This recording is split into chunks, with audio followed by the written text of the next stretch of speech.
قرآن یہ وہ کتاب ہے جس میں ذرا سا بھی شک نہیں۔ قرآن کا تعلق اللہ کے کلام سے ہے، اللہ کے احکام سے ہے۔ قرآن ایک ایسا اللہ کا کلام ہے جس میں ہدایت، حکمت، برکت، عظمت اور معجزات ہیں۔ قرآن میں شفا اور زندگی کے تمام مسائل کا حل موجود ہے۔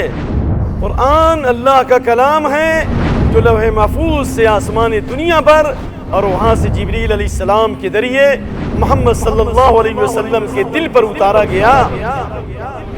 قرآن ساری انسانیت کے لیے فلاح اور ہدایت کا پیغام ہے۔ محمد صلی اللہ علیہ وسلم کے فرمان آثار صحابہ اور تابعین کے اقوال کی روشنی میں لے کے آ رہا ہوں میں محمد بدیع الزمان مدنی۔ پروگرام تفسیر قرآن صرف مرسی ٹی وی پر۔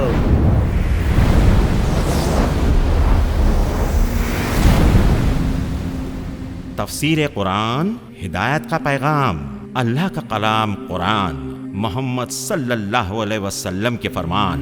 جانیے شیخ بدیع الزمان مدنی کے ساتھ روزانہ رات 8 بجے اور ہر صبح 8 بجے مرسی ٹی وی پر۔